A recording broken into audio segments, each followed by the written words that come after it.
खबर बनती है leave now, Russia threatens big attack on Ukraine.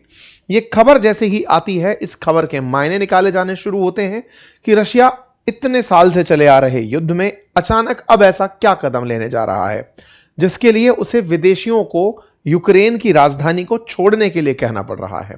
क्या वो कीव पर बड़ा हमला कर रहा है, या फिर डिप्लोमेटिक मिशंस पर हमला कर रहा है, सरकारी इमारतों पर हमला कर रहा है, डिफेंस पर हमला कर रहा है, कहां हमला करने वाला है? इस बात के महत्व को इस बात से समझ सकते हैं कि रूसी विदेश मंत्री के द्वारा अमेरिकी विदेश मंत्री से बातचीत की गई है और उन्हें भी सूचित कर दिया गया है। इन सूचनाओं के आदान प्रदान से माहौल गर्म है और इंतजार इस बात का कि रूस क्या कोई न्यूक्लियर अटैक करने की प्लानिंग कर रहा है। ऐसा इसलिए क्योंकि रूस ने हाल ही में अपनी सबसे तेज बैलिस्टिक मिसाइल में से एक, जिसका नाम ऑर्सेनिक मिसाइल है, उसे कल चलाकर देखा है। ऑर्सेनिक मिसाइल जब इन्होंने चलाई तो उस मिसाइल चलाने के बाद 22 तारीख को चलाकर देखा, दुनिया भर की प्रतिक्रियाएं आ रही हैं। प्रतिक्रियाओं में दुनिया की प्रतिक्रिया यह है कि रूस को इस तरह से लोगों को धमकाना नहीं चाहिए, क्योंकि ऑर्सेनिक मिसाइल न्यूक्लियर बॉम्ब ले जाने में कैपेबल है। तो इन सारी बातों का आज के सेशन में जिक्र है। डिटेल में समझेंगे, सारी बातों को समझेंगे और यह भी समझेंगे कि यूक्रेन के लिए जो फंड देने की व्यवस्था नाटो देशों ने की हुई थी, उसमें अब एक मत होने का जो समय है वो धीरे धीरे निकलता जा रहा है। चलिए शुरू करते हैं। साथियों, रूस ने यूक्रेन की राजधानी कीव में रहने वाले विदेशियों को तुरंत प्रभाव से विदेशी नागरिकों को शहर तुरंत छोड़ने के लिए कहा है। और इसमें कीव में रहने वाले जो भी राजनयिक मिशन हैं और जो अंतर्राष्ट्रीय संगठनों के प्रतिनिधि हैं, उन सबसे कहा गया है कि आप तुरंत कीव की राजधानी खाली करें, ये यूक्रेन की राजधानी कीव खाली करें। ये मिनिस्ट्री ऑफ फॉरेन अफेयर्स का ट्वीट है जिसमें लिखा हुआ है, foreign nationals including diplomatic mission staff should leave the city ASAP. ये जो न्यूज लिखी हुई है, इसके साथ में यहां पर एक टेलीग्राम का लिंक दिया हुआ है। इस टेलीग्राम के लिंक को जब आप ओपन करते हो तो ये लिखा हुआ आता है, this is direct violation of the 1949 Geneva convention and their additional protocol regulation of protection of civilian conflict. इसका मतलब यह हुआ कि जो रशिया है वो यूक्रेन में हमला करने से पहले उसका कारण भी बता रहा है कि ऐसा हम क्यों कर रहे हैं। उस कारण तक चलेंगे, पहले वार्निंग पढ़ लेते हैं। वार्निंग में लिखा हुआ है, we warn foreign national including staff of diplomatic missions and representative office of international organisations of the need to leave the city as soon as possible, urge residents of Ukrainian capital not to approach the military and administrative infrastructure facility of Zelensky regime. Zelensky regime की military और administrative जो infrastructure facilities हैं वहां ना जाएं, ये इन्होंने सूचित कर दिया है। ये क्यों किया, इसके पीछे इन्होंने पूरी जानकारी लिखी है। क्या लिखा है? इन्होंने लिखा, the gruesome UAV attack carried out by Ukrainian armed forces on the night of May 22 against the academic building and dormitory of a college of Lugansk State Pedagogical University in Starborsk, LPR, has become yet another glaring testimony to the Nazi and terrorist nature of Kiev regime. मतलब यह है कि कुछ ऐसा Ukraine ने 22 मई को किया जिसके बाद रूस एकदम तिलमिला गया है। क्या किया? बात में लिखा हुआ है कि एक यूनिवर्सिटी है जिसका नाम पेडागोगिकल यूनिवर्सिटी स्टारबॉल्स्क है। इस यूनिवर्सिटी के हॉस्टल पर हमला यूक्रेनियन यूएवी के थ्रू हुआ था। यानी कि यूक्रेन ने अपने जो ड्रोन्स हैं उससे एक हॉस्टल पर हमला किया जिसमें लोग बड़ी संख्या में मारे गए।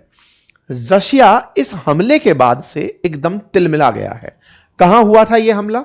तो असल में आपको याद होगा तो यूक्रेन का जो पूर्वी हिस्सा है, डोनास्क और ये लोहांस्क वाला जो क्षेत्र है जिस पर रूस ने शुरुआत में ही कब्जा कर लिया था, वहां पर एक कॉलेज में यूक्रेन के द्वारा ड्रोन से हमला किया गया। उस कॉलेज की इमारत कुछ इस तरह से धराशायी हो गई। कुछ इस तरह की तस्वीरें निकल कर आई। जो तस्वीरें निकल कर आई उससे देखकर समझ में आया कि हमला भीषण था। रिपोर्ट्स निकल कर आई कि 4 लोग मारे गए, लेकिन बाद में रूस ने यहां मरने वालों की संख्या में लगभग 20 से अधिक लोगों की संख्या गिनाई। यह बात यूएन तक में उठाई गई। कहा गया कि 22 मई को रूस के कब्जे वाले क्षेत्र में जो हमला हुआ वो एक आतंकवादी हमला था, सिविलियंस पर हुआ हमला था, और ये जो हमला था ये यूक्रेन ने बच्चों को टारगेट करने के लिए किया था। ये हीनियस क्राइम है, मॉन्स्टर्स क्राइम है। कुछ इस तरीके से रूस के द्वारा बाकायदा वीडियोस डाल डालकर लोगों को बताया जा रहा है कि जो युद्ध में शामिल नहीं थे सिविलियंस, उनके ऊपर यह हमला हुआ है, यह बर्दाश्त से बाहर है। ये तस्वीरें अपने आप में बयान करती हैं कि यह हमला भीषण था। रूस अब इस चीज को ऐसे दिखा रहा है जैसे ईरान मिनाब 168 को दिखाता है कि अमेरिका ने जो स्कूल पर हमला किया उसमें 168 लोग मारे गए। रूस यूक्रेन के खिलाफ इसको इस तरह से ही यूज कर रहा है कि यूक्रेन ने हमारे ऊपर यूएवी से हमला किया और जो ड्रोन चलाए, इन ड्रोन्स के चलते हमारे यहां पर सिविलियंस में बच्चे मारे गए। कब्जा किया हुआ क्षेत्र असल में यूक्रेन का ही है, लेकिन चूंकि अब रूस के पास है तो रूस उसको क्लेम करता है कि मेरा है और इसमें तुमने सिविलियंस मार दिए। इस बात से रूस खफा है और इस खफा हुए रूस ने ही अब चेतावनी इनको दी है कि अब मैं तुम्हारे कीव में तुम्हारे एडमिनिस्ट्रेटिव ब्लॉक्स और डिफेंस की जो ऑफिसेज हैं उन पर हमला करूंगा। जो भी विदेशी नागरिक वहां हैं वो वहां से बाहर निकलने। बकायदा एक लिस्ट जारी की गई 21 मृतकों की कि इतने सारे बच्चे मारे गए।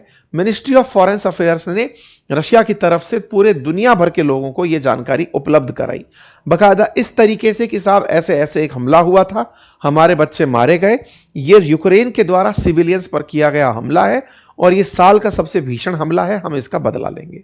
यहां पर बकायदा पत्रकारों को बुलाया गया, पुतिन का बयान आया और पूरी तरह से यूक्रेन को दुनिया के सामने एक्सपोज करने के लिए कि देखो ये दुनिया के सामने शो करते हैं कि हम इनके ऊपर हमले करते हैं, सिविलियन हमले करते हैं, ये लोग कैसे हमला कर रहे हैं, ये एक टेररिस्ट हमला है और हम इसका बदला लेंगे। तो ऐसे में पुतिन ने यूक्रेन को डेडली अटैक के लिए जिम्मेदार ठहराते हुए कहा कि हम तुम पर हमला करेंगे।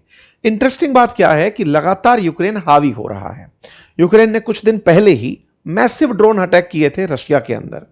रशिया उन चीजों से निपट ही रहा था, हमने उस पर सेशन भी किया था और आपको बताया था कि इनका सुरक्षा सिस्टम फेल मार रहा है। वो हमले हुए सो हुए, उसके बाद अब यूक्रेन तेजी से डिफेंस में वृद्धि करते हुए जहां जहां रूसी कब्जा है वहां पर भी हमला किया जा रहा है। इसके पीछे का रीजन भी है। असल मायने में यूक्रेन को नाटो का लगभग 0.5% बजट इन दिनों अलॉट हो रखा है इनडायरेक्टली कि तुम अपना डिफेंस चलाते रहो। उस पैसे से यूक्रेन लगातार डीएवी, अपने जो ये ड्रोन्स है और साथ में जो डिफेंस के इक्विपमेंट हैं, नई नई मिसाइलें हैं, उनमें प्रयोग कर रहा है और उनका उपयोग करके वो रूस को पछाड़ने का प्रयास कर रहा है। रूस इससे पूरी तरह फ्रस्ट्रा गया है। हमने इसके ऊपर पूरा सेशन किया था आज से 2 दिन पहले भी, 4 दिन पहले, जिसमें बताया था कि कैसे रूस के अंदर घुसकर यूक्रेन ने सबसे बड़ा हमला किया। बस इसी के बाद में अब इन्हें कारण चाहिए था कि भाई हम इसके ऊपर एक भीषण हमला करें और अपना डर साबित करें कि हमारा डर है तुम्हारे अंदर। इसी के चलते रूस ने इन पर हमला प्लान किया है, अनाउंसमेंट करके किया है। 22 तारीख के बाद 23 तारीख को ही इन्होंने अपनी तरफ से ऑर्निस्क करके एक मिसाइल है, ऑर्सेनिक करके, वो मिसाइल भी चलाई और वो यूक्रेन में जाकर गिरी। ऑर्सेनिक मिसाइल 10 मैक की स्पीड से चलने वाली बैलिस्टिक मिसाइल है जो रूस से किसी भी यूरोपियन देश में 15 मिनट में किसी भी निशाने को भेद सकती है। ऑर्सेनिक मिसाइल चलाने का अपने आप में एक बड़ा खबर बना। इसमें कहा गया कि 4 लोग मरे। मुद्दा यह है कि यह मिसाइल एक डमी वेपन के ऊपर वॉरहेड लगाकर चलाई गई थी। मतलब मिसाइल तो चली लेकिन वॉरहेड में जहां न्यूक्लियर बॉम्ब रखा जा सकता था उसे खाली छोड़ करके चलाया गया। इस तरह के हमले की पूरे यूरोप ने निंदा की कि यह रूस धमकाने के लिए जो प्रयोग कर रहा है ये सही नहीं है। अब तक जो ऑर्सेनिक मिसाइल है ये 3 बार यूज की जा चुकी है। तीनों बार के यूज में पहली बार जब यूज हुआ था तब 21 नवंबर 2024 था, दूसरी बार जनवरी 2026 था और तीसरी बार अभी 23 तारीख को यूज किया है। इस मिसाइल के यूज को पूरी दुनिया ने निंदा की है कि भैया तुम इन्हें धमका रहे हो कि हम न्यूक्लियर बॉम्ब फेंक सकते हैं, डमी वॉर हेड लगाकर फेंक रहे हो, ये एक आक्रामक युद्ध का वो है। इसकी दुनिया भर की प्रतिक्रियाएं आई, इमानुएल मैक्रोन की प्रक्रिया, उर्सुला वॉन डेन की, तमाम फ्रेडरिक मर्ज की, सबने इसका विरोध किया कि ये गलत कर रहे हो, आप धमकाओ मत इस तरीके से। रूस ने कहा कि नहीं, अब चूंकि आपने मानवता के खिलाफ अपराध किया है तो हम उसकी आपको सजा देंगे। अब इस सजा के लिए इन्होंने बकायदा अमेरिका को जानकारी दे दी है। अमेरिका ने क्या किया? अमेरिका ने दुनिया वालों को अमेरिकन को सूचित किया कि सुनो हमला हो सकता है, वहां से निकल लो। मतलब एक प्रकार से अमेरिका अपने लोगों को समझाने लग रहा है कि हां रूस ने हमें कह दिया है निकल लो वहां से, हमला हो सकता है। यूरोप के जो लीडर्स हैं उन्होंने वहां से निकलने से इनकार कर दिया है कि हम नहीं निकलेंगे, हम यूक्रेन में ही हैं। तो देखते हैं रूस क्या करता है यूक्रेन की राजधानी कीव में। कोई बड़ा अपडेट होगा जरूर आप तक लेकर हम पहुंचेंगे। फिलहाल के लिए इतना ही। जानकारी आपको पसंद आई हो साथियों से साझा करें। चैनल पर नए हैं तो सब्सक्राइब करें। बाकी एआई की लाइव क्लासेस चल रही हैं, सीखना हो तो लिंक कमेंट बॉक्स में पिन किया हुआ है, अवश्य देखें। और हाँ, हमने यूपीएससी का जो पेपर आया उसके ऊपर एक डिटेल एनालिसिस अभी अंकित इंस्पायर इंडिया पर डाला है, आप उसे अवश्य देखें। धन्यवाद।